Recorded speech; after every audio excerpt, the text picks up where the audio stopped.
নমস্কার। সবাইকে স্বাগত জানাচ্ছি আমাদের আজকের আয়োজনে। আমাদের আজকের এই আলোচনায় আমরা আসলে চেষ্টা করব যে আমাদের যে হিন্দু পারিবারিক কাঠামোর যে ভাঙন, আমাদের যে মূল্যবোধের যে অবনমন, যে অবক্ষয়, তার আসলে কারণটা কি? আমরা অনেক সময়ই যখনই দেখি একটি হিন্দু ছেলে বা মেয়ে বিপথগামী হচ্ছে, আমরা আসলে দোষ দেই যে ছেলেটি বা মেয়েটি হয়তো পরিবার থেকে সঠিক ধর্মীয় শিক্ষা পায়নি, সঠিক মূল্যবোধ পায়নি। আমরা আ দোষ দেই আসলে পরিবারকে। স্বাভাবিকভাবেই যদি পরিবার সঠিক মূল্যবোধ দিত, সঠিক ধর্মীয় চেতনা আম ছেলেটি বা মেয়েটির মাঝে থাকতো, তাহলে তো আসলে ছেলেটি বা মেয়েটি বিপথগামী হতো না। তো স্বাভাবিকভাবেই আমরা আসলে পরিবারকে দায়ী করি। তো প্রশ্ন হচ্ছে সন্তান যেমন পরিবারের কাছ থেকে ধর্মীয় মূল্যবোধের শিক্ষাটি পায়, পরিবার আসলে কোথা থেকে পাবে? হয়তো আমরা বলতে পারবো যে পরিবারের যে বাবা-মা তারা হয়তো তার বাবা-মার কাছ থেকে পাবে। কিন্তু ঘুরে ফিরে আসলে বাবা-মাকে তো আসলে কোথা থেকে না কোথা থেকে আসলে সেই শিক্ষাটি পেতে হবে, ধারণ করতে হবে। কারণ পরিবার নিজেই যদি আসলে আমরা যাকে বলি যে কুশিক্ষা বা ভুল ধর্মীয় জ্ঞানে অ্যা অ্যাম থাকে তাদের মাঝে, তাহলে সেই ভুল ধর্মীয় জ্ঞানটি কিন্তু আ তাদের সন্তান-সন্ততির মধ্যে তারা ছড়িয়ে দিচ্ছে। তো সেক্ষেত্রে আসলে সন্তান-সন্ততি যদি বিপথগামী হয়, তাহলে আসলে পরিবারকে দোষ দেয়া যায় না। দোষটা দিতে হবে পরিবার কার কাছ থেকে এই ভুল আ ধর্মীয় শিক্ষাটি পেয়েছে। পরিবার ধর্মীয় শিক্ষা পায় আসলে ধর্মীয় প্রতিষ্ঠান বা ধর্মীয় গুরুদের কাছ থেকে। তাই না? সো তাহলে ধর্মীয় গুরু বা ধর্মীয় প্রতিষ্ঠানগুলোই যদি আসলে ভুল শিক্ষা দেয়, তো স্বাভাবিকভাবেই সেটা পরিবারের মাধ্যমে পরম্পরায় চলতে থাকবে এবং সেক্ষেত্রে আসলে সন্তান-সন্ততি বিপথগামী হলে তাদের আসলে দোষ দেওয়ার কিছু নেই। কারণ দোষটা আসলে গোড়ায় গিয়ে আসলে সেই ধর্মীয় প্রতিষ্ঠানগুলো বা সেই ধর্মীয় গুরুদের উপরই বর্তায়। তো আজকে হিন্দুদের ধর্মীয় মূল্যবোধের এই যে অবনমন, যে অবক্ষয় এবং ফলশ্রুতিতে পারিবারিক কাঠামোর যে ভাঙ্গন, তার কারণ খুঁজতে গিয়ে আমরা আসলে রামকৃষ্ণ মিশনের উপর আমরা একটু আলোচনা করব। এর কারণ কি? অ্যাম আমরা যদি বাঙালি হিন্দু ধরি এবং স্পেসিফিক্যালি আমরা যদি বাংলাদেশী হিন্দুদের কথাই ধরি, রামকৃষ্ণ মিশনের বা আমরা যদি গড়পড়তায় বলি যে রামকৃষ্ণ ঠাকুর বা স্বামীজি বা মা শারদার আদর্শ বা অনুগামী শিষ্য বা শিষ্যা বাংলাদেশী হিন্দুরা বেশি আসলে। অনুগামীর সংখ্যার বিচারে আসলে অধিকাংশ দোষটাই আসলে আ রামকৃষ্ণ মিশনের উপরই পড়ে। তাই না? তো এই এপিসোডের উদ্দেশ্য রামকৃষ্ণ মিশন বেশিং নয়। সেটা আসলে একটি নির্মোহ আলোচনা। আসলে রামকৃষ্ণ মিশন কি আদৌ আম রামকৃষ্ণ পরমহংসদেব বা স্বামী বিবেকানন্দ, মা শারদার অনুসারী আম অনুসারীর মতো কাজ করছে? তাদের আদর্শে ধাবিত হচ্ছে? তারা কি আদৌ আসলে আ হিন্দুদের হয়ে কাজ করছে?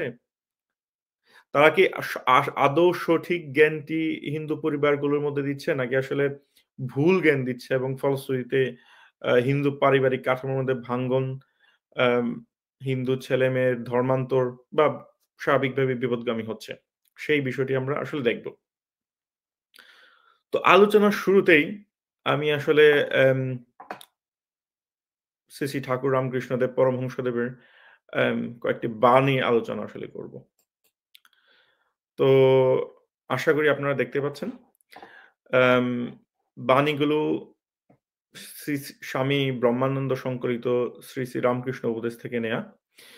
তো এইখানে আপনারা দেখতে পাচ্ছেন, "জল সব নারায়ণ বটে, কিন্তু সকল জল পান করা যায় না। সকল স্থানে ঈশ্বর আছেন বটে, কিন্তু সকল জায়গায় যাওয়া যায় না। যেমন কোনো জলে পা ধোয়া যায়, কোনো জলে মুখ ধোয়া যায়, কোনো জল খাওয়া যায়। আবার কোনো জল ছোঁয়া পর্যন্ত যায় না। তেমনি কোনো জায়গায় যাওয়া যায়, আবার কোনো জায়গায় দূর থেকে গড় করে পালাতে হয়।" আরেকটি বাণী আমরা দেখি, "বাঘের ভেতরে ঈশ্বর আছেন সত্য বটে, কিন্তু বাঘের সম্মুখে যাওয়া উচিত নয়।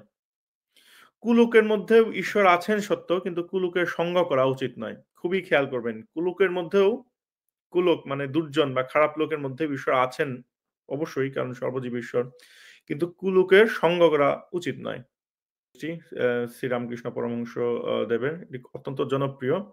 সেখানে একজন গুরু এক শিষ্যকে উপদেশ দিচ্ছেন যে সকল পদার্থই নারায়ণ। শিষ্যও সেটা অবশ্যই বুঝলেন বা বিশ্বাস করলেন। তো একদিন পথের মধ্যে একটি হাতি আসছিল। তো উপর হতে মাহত বলল যে, "সরে যাও।"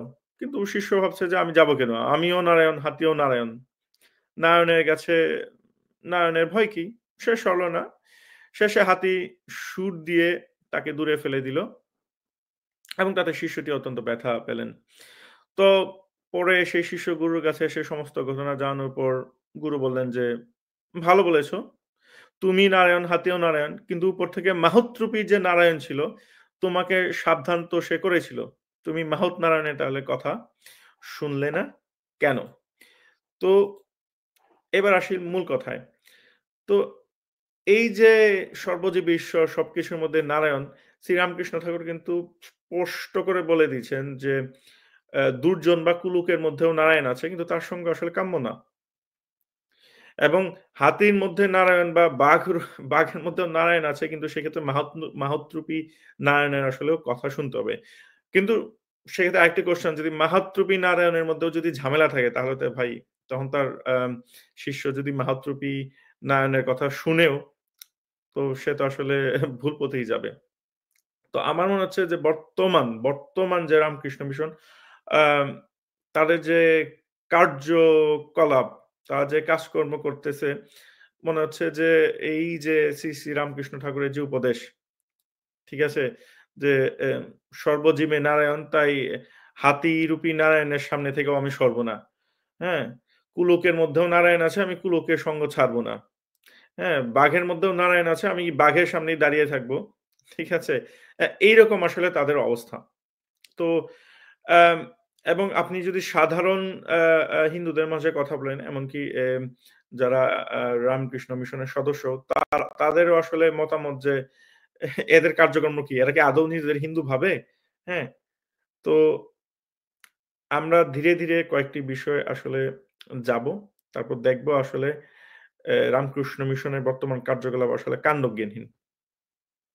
সেক্ষেত্রে আসলে অনেকে দাবি করে থাকেন যে রামকৃষ্ণ মিশন বিভিন্ন জনহিতৈষী কার্যক্রম করছে। যেমন স্কুল, কলেজ তারা চালায়। তারা দাতব্য চিকিৎসালয়ে বা চিকিৎসা ক্যাম্প স্থাপন করে বন্যার্ত বা বিভিন্ন মানুষের যখনই বিভিন্ন আম দুর্যোগের মুহূর্তে আসে তারা আসলে পাশে দাঁড়ায়। কথা সত্য। আম এগুলো আসলে অনেকগুলো কাজের একটি কাজ। কিন্তু তাদের মূল কাজ আ এটি না। এটি মূল কাজের অংশ এটি যে আপনি জীব সেবা, মানব সেবা করবেন। কিন্তু রামকৃষ্ণ মিশনের মূল কাজ আসলে তাদের ভাষ্যমতে আ বেদান্ত দর্শনের প্রচার এবং প্রসার এবং বেদান্ত দর্শন যেহেতু বৈদিক সনাতন ধর্মের অংশ, সেই হিসেবে বলতে পারি যে বৈদিক সনাতন ধর্মের প্রচার এবং প্রসার। কিন্তু দুঃখজনকভাবে তারা নিজেদেরকেই আসলে আম সনাতন হিন্দু বলে আসলে দাবি করে না। প্রকাশ্যে তো কখনো বলতে শুনি নাই যে আম আমরা আমরা গর্বিত সনাতনী হিন্দু। আমরা আম বৈদিক সনাতন দর্শনের আম প্রচার করছি। আ এই বেদান্ত দর্শন, অদ্বৈত দর্শন, দ্বৈত, অদ্বৈত দর্শন আপনি যাই বলেন বিভিন্ন শাখা-প্রশাখা আছে বেদান্ত দর্শনে। সেই বেদান্ত দর্শনগুলো আসলে হিন্দু ধর্মেরই অংশ। আমরা সেই গর্বিত আম হিন্দু তা তো আমরা আসলে বলতে শুনি না। সেটা কেন? আসুন আমরা ধীরে, ধীরে সেটা পর্যালোচনার চেষ্টা করি। আমরা মূল আলোচনায় যাওয়ার আগে আসুন কয়েকটি বিষয় দেখি। সেটি হচ্ছে যে আম বেলুড় মঠের যে আম ওয়েবসাইট আছে সেটিতে আসলে যাই। তো এইখানে বেলুড় মঠ ওয়েবসাইটে আপনারা দেখতে পাচ্ছেন আমরা অ্যাবাউট আস সেকশন আসলে আম আছি।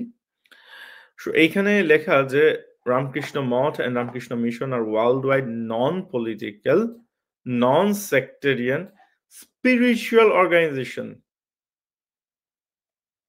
which have been engaged in various forms of humanitarian social service activities far more than a century. So they are saying that Ramakrishna Mott and Ramakrishna Mission spiritual organization, it's not a religious organization. এটা কোন ধর্মীয় প্রতিষ্ঠান না তাদের মতো এবং তারা বিভিন্ন জনহিতৈষী কার্যক্রম করছে। তো inspired by the ideals of renunciation of blah blah blah blah. তারপর তারা বলছে যে সেটা কবে প্রতিষ্ঠিত হয়েছে রামকৃষ্ণ ঠাকুর বা স্বামী বিবেকানন্দ দ্বারা, এবং তারা বলছে যে রামকৃষ্ণ মঠ এবং রামকৃষ্ণ মিশন লিগ্যালি এবং ফিনান্সিয়ালি সেপারেট, বাট তারা আসলে ক্লোজলি একই সাথে কাজকর্ম করে। তারা আবারও এখানে বলছে যে this twin organisation have set in motion a non sectarian universal spiritual movement. It's not a religious movement, it's a spiritual movement. So আমি আবারও বলি, তারা নিজেদেরকে ধর্মীয় প্রতিষ্ঠান দাবি করে না, তারা স্পিরিচুয়াল মুভমেন্ট হিসেবে দাবি করে। এবং তারা এই লাইনটা আপনারা খেয়াল করুন, the chief catalyst in this ongoing transformation is India's ancient religious philosophy known as Vedanta. না, আমি আবারও বলছি যে the chief catalyst in this ongoing transformation is India's ancient religious philosophy known as Vedanta. তো ইন্ডিয়ান এনশিয়েন্ট রিলিজিয়াস, সেই রিলিজিয়নটা আসলে কি? সেই রিলিজনের নাম দিতে তাদের সমস্যা কোথায়? In India's ancient religious philosophy known as Vedanta, আমরা জানি যে বেদান্তকে সুসংহত রূপ দেন গুরুদেব আদি শঙ্করাচার্য। তার নাম পর্যন্ত এখানে নেই। এবং সেই আদি শঙ্করাচার্য, যিনি সমগ্র ভারত পায়ে হেঁটে পরিক্রমা করেছেন এবং হিন্দু ধর্মকে পুনঃস্থাপন করেছেন সমগ্র ভারতকে যুক্তির মাধ্যমে, শাস্ত্রের ব্যাখ্যার মাধ্যমে, বৌদ্ধ গুরু সহ নানাবিধ যারা কথিত ধর্মীয় গুরু ছিলেন তাদেরকে সঠিক পথে নিয়ে আসেন এবং বেদান্ত দর্শনকে সুসংহত রূপ দেন আদি শঙ্করাচার্য। সেই আদি শঙ্করাচার্য হিন্দু ধর্ম পুনঃপ্রতিষ্ঠায় সারা জীবন ওনার দেহত্যাগের আগ পর্যন্ত কাজ করে গেছেন। আর এইখানে রামকৃষ্ণ মিশনের মানুষজন তারা বলতেছে যে তারা হিন্দু ধর্মের নাম, বৈদিক সনাতন ধর্মের নাম পর্যন্ত নিচ্ছে না। তারা বলতেছে যে chief catalyst in this ongoing transformation is India's ancient religious philosophy. সেই এনশিয়েন্ট রিলিজিয়নটা কি সেই নাম পর্যন্ত তার মুখে নিচ্ছে না, নোন অ্যাজ বেদান্ত। এবং বেদান্তকে যে সুসংহত রূপ দেন আদি শঙ্করাচার্য, তার নাম পর্যন্ত এখানে একবার তারা মেনশন করার প্রয়োজন বোধ করছে না। তাহলে আপনার আসলে প্রথমেই প্রশ্ন কি জাগে না যে ইন্ডিয়াস এনশিয়েন্ট রিলিজিয়াস সেটা কি? ইন্ডিয়া এনশিয়েন্ট রিলিজিয়াসটা আসলে কি? ইন্ডিয়াতে বৈদিক সনাতন, ভারতে বৈদিক সনাতন ধর্ম ছাড়া আর কি এনশিয়েন্ট রিলিজিয়াস আছে যেটা যার ফিলোসফি নোন এজ বেদান্ত? অবশ্যই হিন্দু ধর্ম, বৈদিক সনাতন ধর্ম। সো তারা এইখানে হিন্দু ধর্মের নাম পর্যন্ত তারা নিচ্ছে না। অথচ হিন্দু ধর্মের আমাদের অন্যতম বিভিন্ন যে দর্শন আছে, সেই দর্শনের বেদান্ত তার অন্যতম একটি অংশ, সেই তারা ব্যবহার করে তারা বলতেছে যে তারা একটা স্পিরিচুয়াল মুভমেন্ট চালাচ্ছে। ভণ্ডামির শুরু তো আসলে এইখান থেকে, দ্বিচারিতার শুরু তো আসলে এইখান থেকেই, তাই না? তারপর আমরা দেখি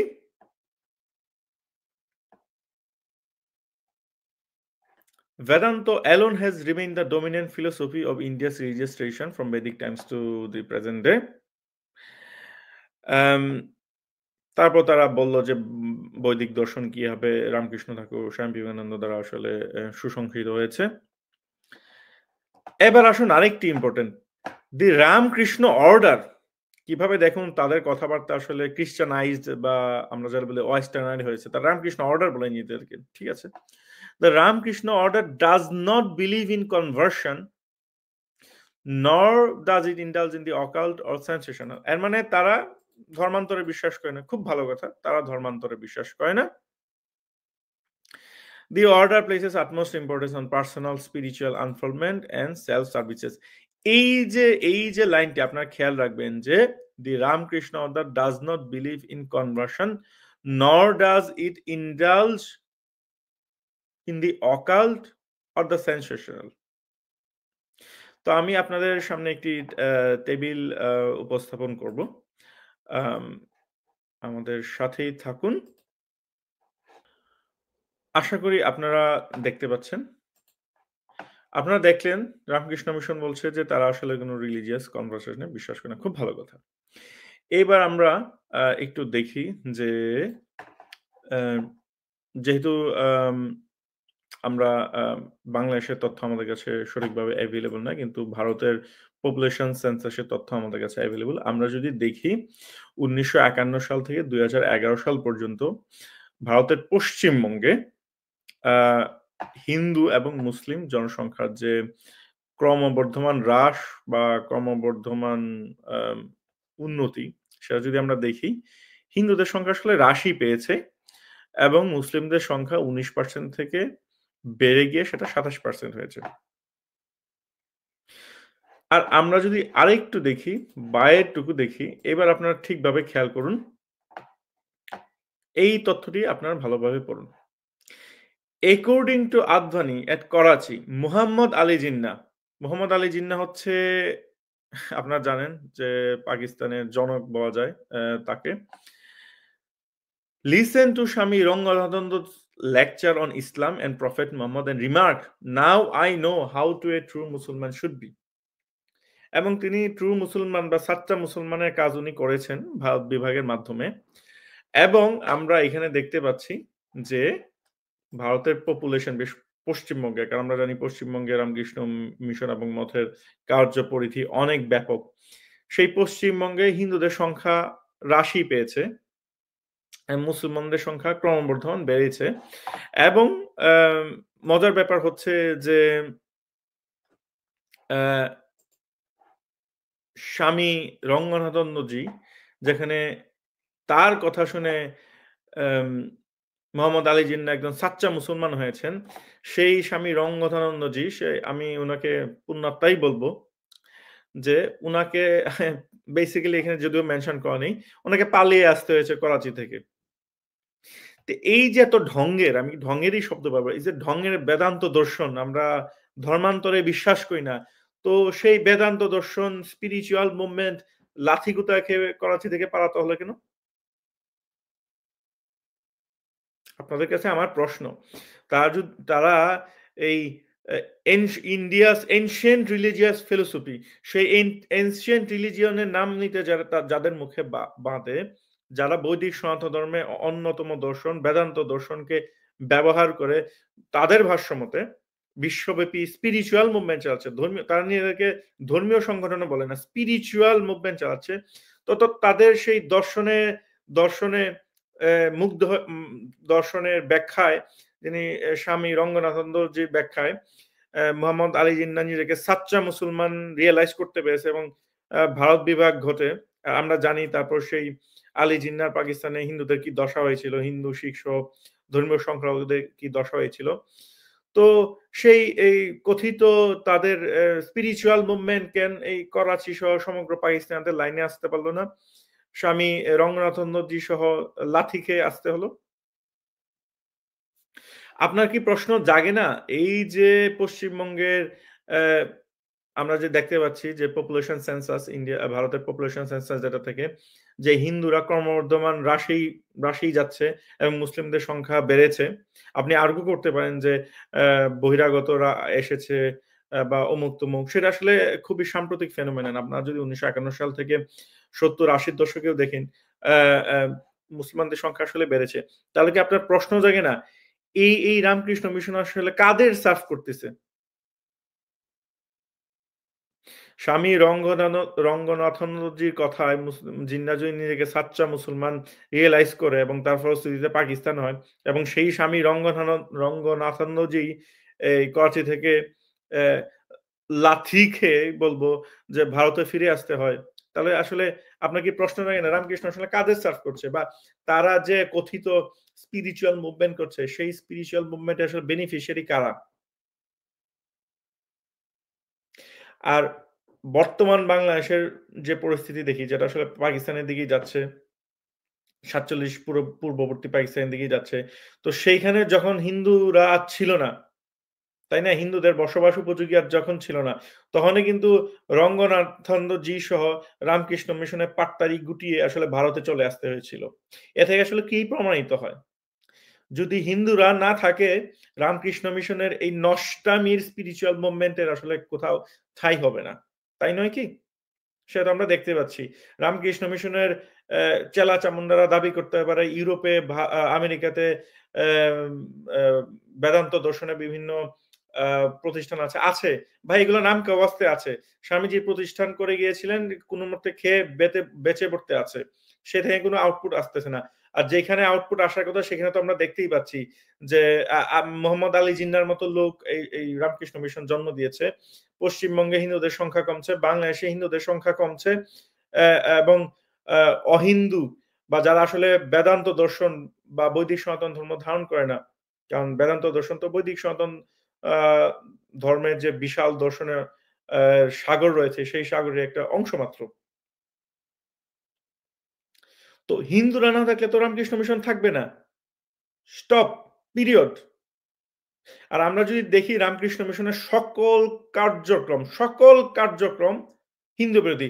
তারা নিজেদেরকে হিন্দু বলতে পর্যন্ত প্রাউডলি প্রাউডলি এবং প্রকাশ্যে আমি হিন্দু। বৈদিক সনাতন ধর্ম আমার পিতৃপুরুষের ধর্ম। এই বেদান্ত দর্শন বৈদিক সনাতন ধর্মের অংশ। সেটা তারা প্রকাশ্যে বলে না। কি জন্য বলে না? আর আমরা যদি দেখি এরকম আলী জিন্নাহ পয়দা করতেছে রামকৃষ্ণ মিশন, তাহলে কি আপনার প্রশ্ন জাগে না যে রামকৃষ্ণ মিশনের কাজ কি? কাদের পারপাস সার্ভ করতেছে? এবং তারা যদি তাদের অফিসিয়াল ওয়েবসাইটে ইন্ডিয়াস এনশিয়েন্ট রিলিজিয়াস ফিলোসফি এবং সেই এনশিয়েন্ট রিলিজিয়ন কি সেটা আসলে মুখ দিয়ে না নিতে চায়, তাহলে বুঝতে হবে যে এই বর্তমান আ বর্তমান রামকৃষ্ণ মিশন আসলে হিন্দুদের পারপাস সার্ভ করে না। তারা হয়তো অন্য কারো পারপাস সার্ভ করছে এবং সেটা আমরা ধীরে দেখব যে কিভাবে তারা আসলে ভুল শিক্ষা, কাণ্ডজ্ঞানহীন কুশিক্ষা দিয়ে হিন্দু পরিবারে ভাঙ্গন ঘটাচ্ছে।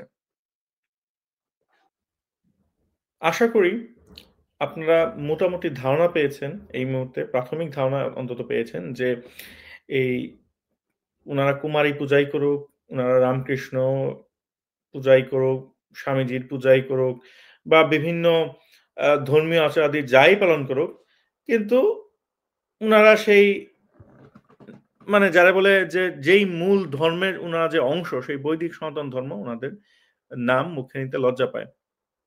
সো আমরা আমরা এই ট্রেন্ডটা কিন্তু আমাদের বাচ্চা-কাচ্চাদের মাঝেও দেখি যে তারা নিজেদের ধর্মীয় পরিচয় লুকাতে চায়, বলতে চায় না। সো আপনারা বুঝতেই পারতেছেন যে এই যে ট্রেইটটা যে আমি হিন্দু, আমি গর্বিত হিন্দু, সেটা আসলে এ না বলার কারণ কি? এই ব্যবহারের আসলে কারণটা কি? আমরা যখন পরিবারকে দোষ দেই বা আ আ সন্তান-সন্ততিদের দোষ দেই, তাহলে আপনারা বুঝতেই পারছেন যে তারা এই রামকৃষ্ণ মিশনের মতো ধর্মীয় প্রতিষ্ঠান থেকেই পাচ্ছে। যারা ইন্ডিয়াস এনশিয়েন্ট রিলিজিয়ন কি, সেই নাম তারা মুখে আনতেছে না। তারা নিজেদেরকে স্পিরিচুয়াল প্রতিষ্ঠান দাবি করতেছে। অথচ বৈদিক সনাতন ধর্মের অন্যতম অংশ বেদান্ত দর্শনকেই তারা ব্যবহার করতেছে। ঠিক আছে? এম আমরা বাংলায় একটা কথা আছে যে এম এম যার খাই অ্যা তারই আবার নেমক হারামি করি। জিনিসটা আসলে এইরকম হয়ে গেছে না? তো এইবার আসি দেখি আ রামকৃষ্ণ মিশন কিভাবে আসলে হিন্দুদের ধর্মীয় মূল্যবোধসহ পারিবারিক মূল্যবোধ কিভাবে ধ্বংস করে আসলে ধর্মান্তরের পথ সুগম করে দিচ্ছে। উনারা ধর্মীয় আচারের নামে যত সকল প্রকার অনাচার আছে, সেই অনাচারে উনারা লিপ্ত হচ্ছেন। আমরা আসুন দেখি, আশা করি আপনারা ছবিটি দেখতে পাচ্ছেন। এটি ঢাকাস্থ রামকৃষ্ণ মিশনের মঠ যে আছে, সেই মঠে যিশু পূজার একটি অংশ। হ্যাঁ, আপনারা ঠিকই শুনছেন। ভালো করে দেখুন যে ২ জন মহারাজ বসে আছে, পাশে একটি কোমলমতি শিশু বসে আছে। আপনারা এটাও খেয়াল করুন যে পাশে একটি কোমলমতি শিশু বসে আছে, যেখানে মাউসের কার্সারটা ধরা এবং সে দেখছে এই গেরুয়া পোশাকধারী লোকটি যিশু পূজা করছে। এই যিশু আমি অন্য ধর্মীয় ব্যাপারে যাব না। আমি শুধু আপনাদের বাইবেল থেকে কয়েকটি উদ্ধৃতি দেখাবো। তারপর এই ছবিতে আমি আবার আসব। আপনি দেখুন যে কিভাবে, কিভাবে এই কোমলমতি শিশুদের মস্তিষ্ক এবং ধর্মীয় মূল্যবোধ ধ্বংস করে দিচ্ছে এই রামকৃষ্ণ মিশন। আপনারা আশা করি দেখতে পাচ্ছেন যে অ্যা বাইবেলের যে কোটেশন গুলা দেয়া, আমি এখানে কোনো মন্তব্য করব না। আমি শুধু এগুলো পড়ে যাব। আপনাদের কাজ হচ্ছে সেটা অনুধাবন করা। তোমরা তাদের দেবতাদের পূজা কিংবা সেবা করবে না। সেখানকার লোকেরা যা করে তা করবে না। তোমরা তাদের দেবতাদের মূর্তিগুলো ভেঙে ফেলবে এবং তাদের পূজার পাথরগুলো টুকরো, টুকরো করে ফেলবে। পবিত্র বাইবেল, যাত্রা পুস্তক ২৩.২৪। সদা প্রভুকে ছাড়া, আবার খেয়াল করুন, সদা প্রভুকে ছাড়া যদি কেউ কোনো দেবতার কাছে কিছু উৎসর্গ করে তবে তাকে মেরেও ফেলতে হবে। সেই সদাপ্রভুকে জিসাস খ্রিস্ট বা আম হোলি স্পিরিট, ট্রিনিটি আপনারা যাই বলেন। খ্রিস্টানরা যাকেই মানে সেই সদাপ্রভু। সেই সদাপ্রভু ছাড়া যদি কেউ কোনো দেবতার কাছে কিছু উৎসর্গ করে তবে তাকেও মেরে ফেলতে হবে। আমরা তো মা, কালী, দুর্গা, শিব, বিষ্ণু, কৃষ্ণ থেকে শুরু করে সকল প্রকার আমাদের দেবতা যারা পরমাত্মার অংশ, তাদের কাছে উৎসর্গ করি। এখন কি? এখন আমাদের আসলে কি হবে? তোমরা তাদের বেদীগুলো ভেঙে ফেলবে। তাদের পূজার পাথরগুলো টুকরো, টুকরো করে ফেলবে। আর তাদের পূজার আশেরা খুঁটিগুলো কেটে ফেলবে। তোমরা কোনো দেবতার উপাসনা করবে না। আমার প্রশ্ন জাগে, এই যারা যিশু পূজা করতেছে তারা তো আবার সকাল সন্ধ্যা থেকেই রামকৃষ্ণের পূজাও করতেছে। এটা কি পরস্পর বিরোধী কাজ হয়ে গেল না? মানে এটা তো আসলে দ্বিচারিতা। আপনি সেই দ্বিচারিতায় আমরা আসবো। মানে আপনি যিশুকে মহাপুরুষ হিসেবে পূজা করতেছেন। খুবই ভালো কথা। আপনি ধর্মীয় সম্প্রীতি ছড়াচ্ছেন। অত্যন্ত আনন্দের বিষয়। তো আপনি তাকে মহাপুরুষ হিসেবে পূজা করা মানে কি? তার আপনি যখনই তাকে মহাপুরুষ বলতেছেন কি তার বাণীও তো আপনি আসলে মেনে নিচ্ছেন না। মহাপুরুষ হিসেবে স্বীকৃতি দেয়া মানে তার যে বাণীগুলা, সেই বাণীগুলোকে আপনি সত্য হিসেবে স্বীকৃতি দিচ্ছেন। তো তার বাণী বলে যে তার যে সদাপ্রভু তার এছাড়া যদি অন্য কোনো দেবতার উদ্দেশ্যে কিছু উৎসর্গ করা হয় তবে তাকে মেরেও ফেলতে হবে। এবং পূজার বেদী পূজার পাথর টুকরো, টুকরো করে ফেলতে হবে। অন্য কোনো দেবতার উপাসনা করা যাবে না। আমি পৃথিবীতে শান্তি দিতে এসেছি এই কথা মনে করো না। আমি শান্তি দিতে আসিনি, বরং মানুষকে মানুষের বিরুদ্ধে দাঁড় করাতে এসেছি। ছেলেকে বাবার বিরুদ্ধে, মেয়েকে মায়ের বিরুদ্ধে, বউকে শাশুড়ির বিরুদ্ধে দাঁড় করাতে এসেছি। একজন মানুষের নিজের পরিবারের লোকেরাই তার শত্রু হবে। আমার তো মনে হয় হিন্দু পরিবারগুলোর ক্ষেত্রে তাই। আমরা তো দেখি যে হিন্দু পরিবারের আত্মীয়স্বজনরাই এখন আসলে কি নিজেরা শত্রু। একজন আরেকজনকে দেখতে পারে না। হিন্দু যৌথ পরিবারগুলো ভেঙে টুকরো, টুকরো হয়ে গেছে। পবিত্র বাইবেল মথি ১০.34-৩৬।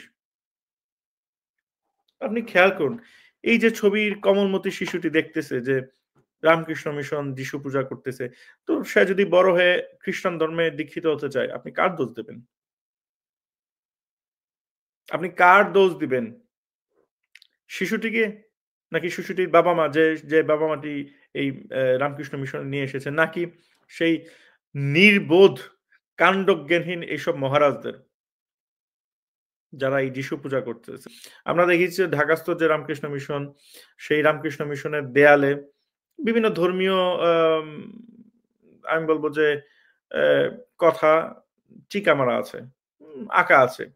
এবং সেই মঠের উপরে যদি দেখেন আপনি চাঁদ তারা, আ ক্রস, চক্র, এ অন্যান্য ধর্মীয় প্র যে মত আছে সেই মতের প্রতীকগুলো উনারা দিয়ে রেখেছেন। মানে জিনিসটা এরকম যে বৈদিক সনাতন ধর্মে অ্যা জ্ঞানময় বাণীর আসলে অভাব পড়ছে। জিনিসটা আসলে সেরকম না। আমরা এমনও দেখেছি যে রামকৃষ্ণ মিশনের যে মহারাজ, আমি নাম বলতে চাই না, তারা অন্যান্য ধর্ম যেমন ইসলাম ধর্মের প্রভূত প্রশংসা করেন এবং যেসব কথাবার্তা ইসলাম ধর্মে নেই সেগুলাও তারা, আমি জানি না তার স্বপ্নে কি তাদের ওহী নাজিল হয় কিনা তারা হুম মানে যারা বলে যে বলে থাকেন। তো এগুলো আসলে কেন? মানে তখন কি আমাদের প্রশ্ন জাগে না?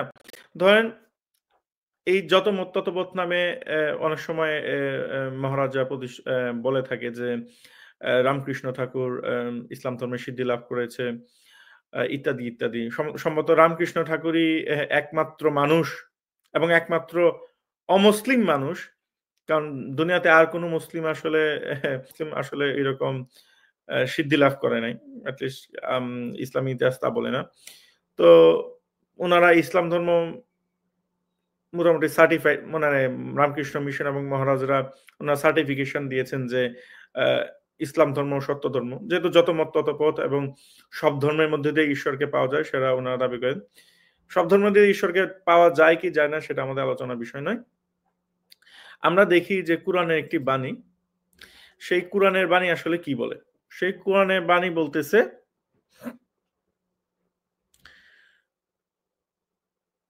এটি হচ্ছে সূরা বাইয়ানা, মক্কায় অবতীর্ণ।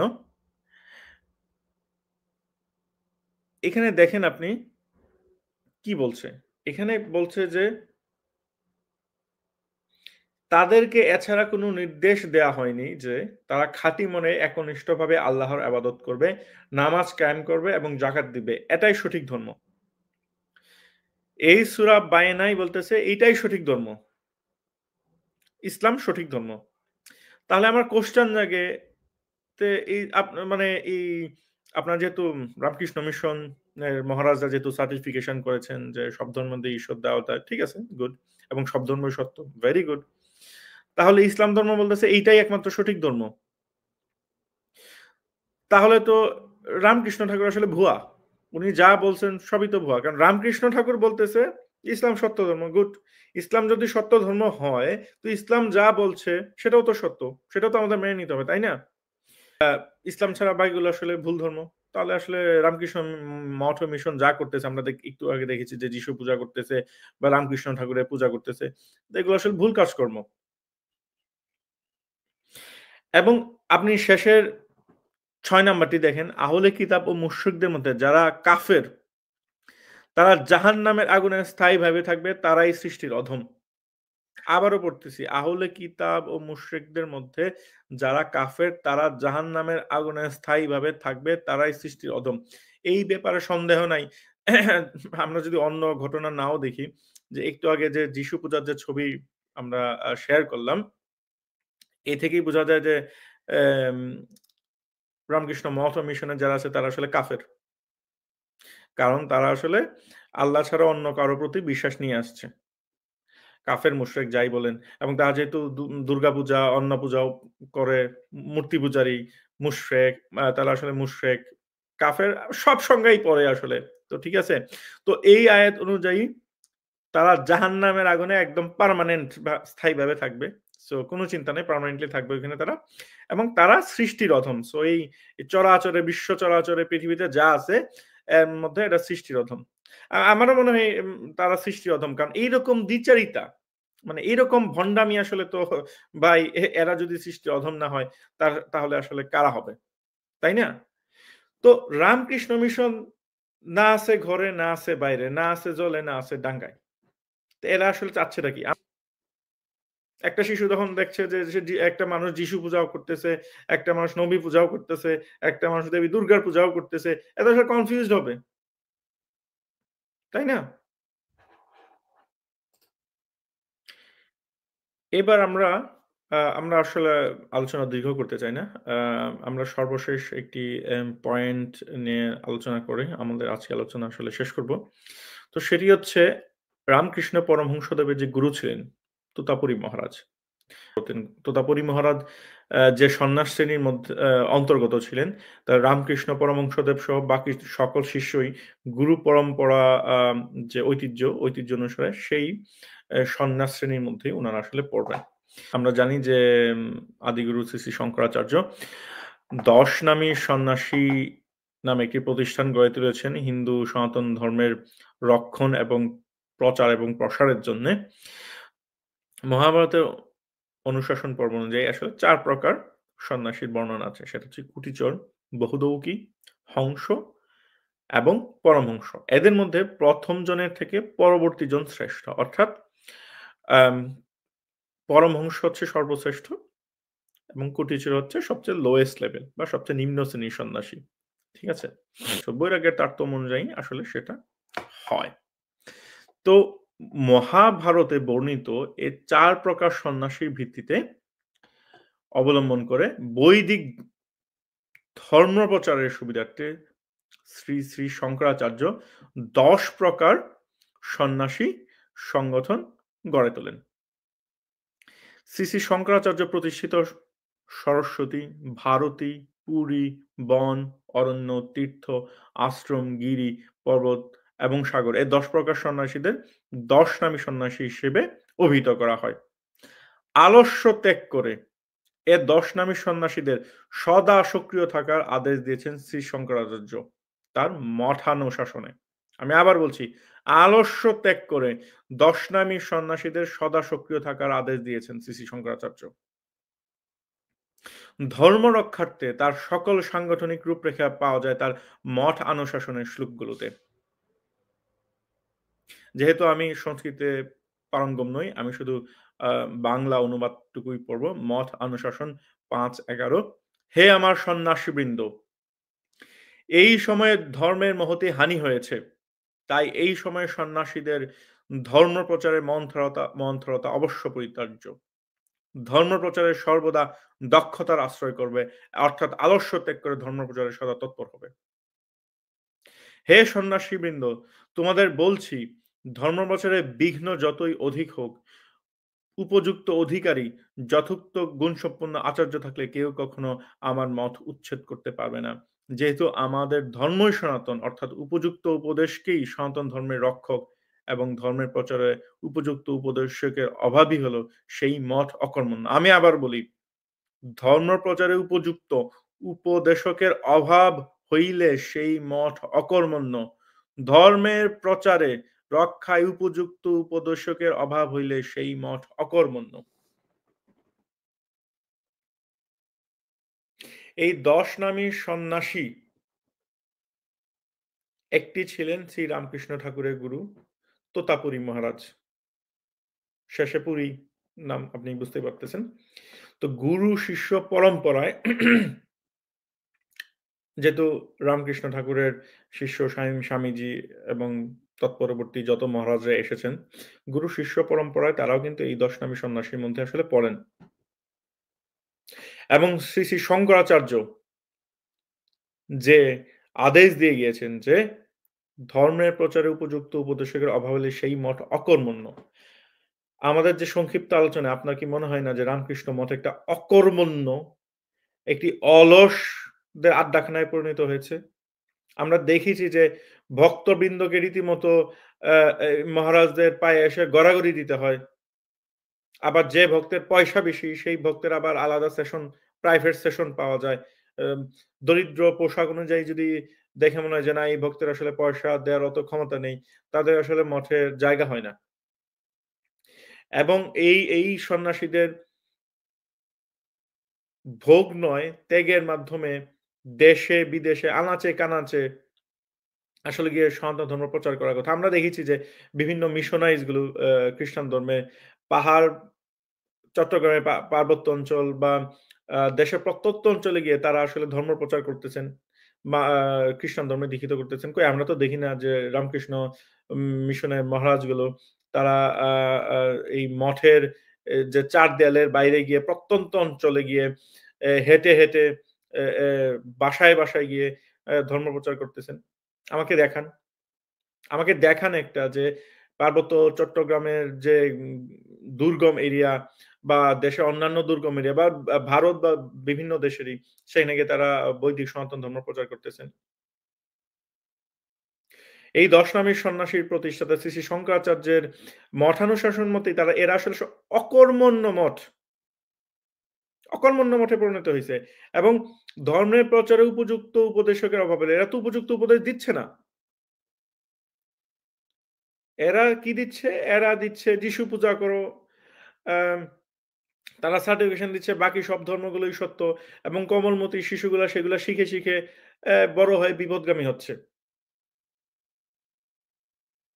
এটা অত্যন্ত দুঃখজনক যে রামকৃষ্ণ মিশনের যে বর্তমান অবস্থা আমি জানি না সেটা কিভাবে হয়েছে সেটা হয়তো আমরা আরেকটা আলোচনায় করব যে ৭০ এর দশকের পরে অ্যা যখন বিভিন্ন বামপন্থী যাকে বলে মথ ও পথের যে ধারক এরা আসলে পুলিশের তাড়া খেয়েই হোক বা যে কারণেই হোক এই সহজ ৩ বেলা খাবারের আশায় এরা আসলে রামকৃষ্ণ মিশনে যোগ দিয়েছিল এবং তাদেরই যে এ কি বলে যে রাজনৈতিক যে আকাঙ্খা, যে রাজনৈতিক যে মত, সেই মতগুলোই এখন আসলে এই রামকৃষ্ণ মঠের মধ্যে দিয়ে চালিয়ে দিচ্ছে এবং তার কিছু আ নমুনা আমি আপনাদের দিয়েছি। সো আপনারাই বিচার করবেন যে সব মহারাজ হয়তো না, ২-১ জন হয়তো আছে যারা আসলে সত্যিকার অর্থেই কাজ করছে। আমিও ব্যক্তিগতভাবে জানি। কিন্তু অধিকাংশই সেটা কলকাতায় হোক বা ভারতেই হোক, এদের আসলে লাথি দিয়ে রীতিমতো পশ্চাৎদেশে লাথি দিয়ে এদের আসলে বের করে দেওয়া উচিত। সো পরের বার আপনি যখন রামকৃষ্ণ মিশনে যাবেন, আপনি আসলে প্রশ্ন করবেন যে, "কেন যিশু পূজা? কেন ইসলাম ধর্ম, খ্রিস্টান ধর্ম বা বৌদ্ধ ধর্ম বা যাই আছে, এদের নিয়ে এত বাড়াবাড়ি? আপনার কাজ হচ্ছে বৈদিক সনাতন ধর্ম প্রচার এবং প্রসার করা। দেশের প্রত্যন্ত অঞ্চলে যাওয়া, প্রতিটা মানুষের কাছে যাওয়া, গিয়ে অ্যা আপনার আসলে ধর্মীয় মূল্যবোধ দেওয়ার কথা। কই আপনি কি কখনো শুনেছেন যে রামকৃষ্ণ মিশনের যে অনুষ্ঠানগুলো হয়, সেখানে বলতে যে, অ্যা "জাতপাত দূর করো, হিন্দু হলেই বিয়ে করো"? আপনি কি কখনো শুনেছেন যে, যে রামকৃষ্ণ মিশনের অনুগামী সে কখনো আরেকজনের কাছ থেকে যৌতুক নিতে পারবে না। যেই মুহূর্তে যৌতুক নিবে সে আর রামকৃষ্ণ মঠ ও মিশনের শিষ্য হতে পারবে না। আপনি কখনো শুনেছেন যে, না তুমি বৈদিক সনাতন ধর্ম ত্যাগ করতে পারবে না। এটা এই আমরা বৈদিক সনাতন ধর্মের অনুসারী। তুমি ধর্মান্তরিত হওয়া যাবে না। আপনি কখনো শুনেছেন? আপনি শুনেছেন কামিনী কাঞ্চন স্ত্রী সঙ্গে যাওয়া যাবে না। অমুক-তমুক যত রকমের যাকে বলে যে এ এ গৃহস্থের কাছে এ ও উন মানে গৃহস্থের কাছে আর সন্ন্যাসের আসলে কি বলব যে এ এ জ্ঞান দিচ্ছে উনারা। যে কাজ করলে পারিবারিক ভাঙ্গন রোধ হবে, যে কাজ করলে মানুষের মধ্যে ধর্মীয় মূল্যবোধ, সনাতন বৈদিক ধর্মের প্রচার এবং প্রসার হবে, সেই কাজগুলো ছাড়া উনারা বাকি সব কাজ করতেছেন। সব কাজ। উনাদের আপনারা প্রকাশ্যে বলতে বলবেন যে, আপনি আপনি হিন্দু, আপনি সনাতন বৈদিক ধর্মের অনুসারী। সেটা প্রকাশ্যে বলতে মাইক নিয়ে মাইক্রোফোন দিয়ে প্রকাশ্যে বলতে। আপনি বলতে দেখবেন উনারা বলে কিনা। এবং এর পরবর্তী থেকে রামকৃষ্ণ মিশনের যত অনুষ্ঠান হয় আপনি প্রশ্ন করবেন যে, আপনি আদৌ বাইবেল পড়েছেন? আপনি আদৌ কোরআন পড়েছেন? পড়ে থাকলে আপনি এইরকম কাজ করতেছেন কেন? যিশু পূজা বা মোহাম্মদ বা কুরআন প্রচারের তো লোকের অভাব নাই, তাই না? সেটা তো আমরা দেখতেছি। কারণ আপনারা তো মিশনের মধ্যে ৪ দেয়ালে চর্বচস্য লেজ্জ পেয়ে খেয়ে কোথাও বাইরে রোদে পুড়ে কোথাও ঘরে তো যান না। যেসব শিষ্য টাকা-পয়সা নাই এমনকি তাদের বাসাতেও যান না আপনারা। ঠিক আছে? আর আপনাদের সব কাজকর্ম হচ্ছে বাসার মধ্যে কি বলে ৪ দেয়ালের মধ্যে সীমাবদ্ধ। সো এই যে বর্তমান কান্ডজ্ঞানহীন রামকৃষ্ণ, এদের কার্যক্রম সম্পূর্ণ হিন্দু ধর্মবিরোধী। তারা স্কুল চালাচ্ছে, কলেজ চালাচ্ছে, ভালো কথা। এরকম দাতব্য প্রতিষ্ঠানের অভাব নাই। তাহলে তারা বলুক যে, "আমরা দাতব্য প্রতিষ্ঠান। আমরা ভাই সনাতন ধর্মের কিছু না। আমরা উল্টা সনাতন ধর্মের বাস দেওয়ার জন্য আছি। কারণ আমরা যিশু পূজা করি। আমরা ছোটবেলা থেকে বাচ্চাদের দেখাচ্ছি যিশু পূজা করলেও ঠিক, যিশু মতেও চললে ঠিক, ইসলাম ধর্মের অনুশাসন মানলেও ঠিক।" সো আপনার এরপরেও যদি আপনার শিশু সন্তান বড় হয়ে ধর্মান্তরিত হয়, মানে এত কিছু জানার পরেও যদি আপনি রামকৃষ্ণ মিশনের কান্ডজ্ঞানহীন মহারাজদের কাছে যান এবং তারপর আপনার সন্তান ধর্মান্তরিত হওয়ার পর আপনি কান্নাকাটি করেন, তাহলে ভাই বা বোন সেটা আপনার সমস্যা। তাহলে আসলে কিছু করার নাই। আর আপনারা যদি মনে করেন না এটা ঠাকুরের আদর্শ বিরোধী, স্বামীজির আদর্শ বিরোধী, মা শারদার আদর্শ বিরোধী, তাহলে এদের কাছ থেকে মিশনের কন্ট্রোল আপনারা নিন। এদেরকে লাথি দিয়ে বের করুন। যদি এরা লাইনে না আসে, এরা যদি আমি গর্বিত হিন্দু, আমি সনাতন বৈদিক ধর্মের অনুসারী, বেদান্ত দর্শন, বৈদিক সনাতন ধর্ম প্রচার এবং প্রসার করাই আমার কাজ।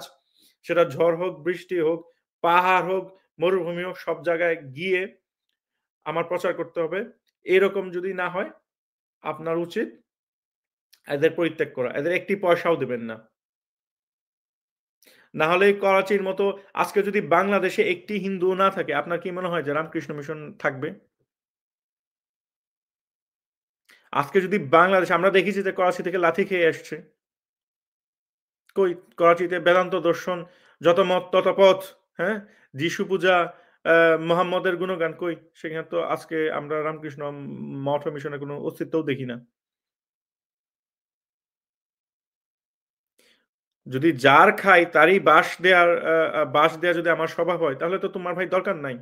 তা আমি অনুরোধ করব, যারা রামকৃষ্ণ মিশনের অনুগামী শিষ্য-শিষ্যা বা যদি অনুগামী শিষ্য-শিষ্যা নাও হন, এই ভন্ডদের কাছ থেকে আপনারা রামকৃষ্ণ মিশনের কন্ট্রোল নিন। আর যারা শোধরাবে না, ঠিক হবে না, এদের লাথি দিয়ে বের করে দিন। আমাদের আজকের পর্ব এখানেই সমাপ্ত। আপনারা সাবস্ক্রাইব করুন, লাইক করুন, কমেন্ট করুন। আমাদের জানান যে আপনাদের মতামত কি? এবং আমাদের এই যে হিন্দু ধর্মের মূল্যবোধের অবক্ষয় এবং পারিবারিক যে ভাঙ্গন, সেগুলো আমাদের রোধ করতে হবে। এবং এই গোড়ায় যে সমস্যা, আমাদের যে রামকৃষ্ণ মিশনের মতো কান্ডজ্ঞানহীন আরো যে প্রতিষ্ঠানগুলো আছে বা এই গোসাই আছে, গরু আছে, গরুই বলবো, এরা তো আসলে গুরু না। গুরু আছে। এদের হাত হাত থেকে আমাদের আসলে রক্ষা পেতে হবে। তো আমরা আশা করি আপনারা আ আমাদের সাথে ছিলেন। তো এবং আপনাদের মন্তব্য জানাবেন কমেন্ট সেকশনে। ভালো থাকবেন, সুস্থ থাকবেন। নমস্কার।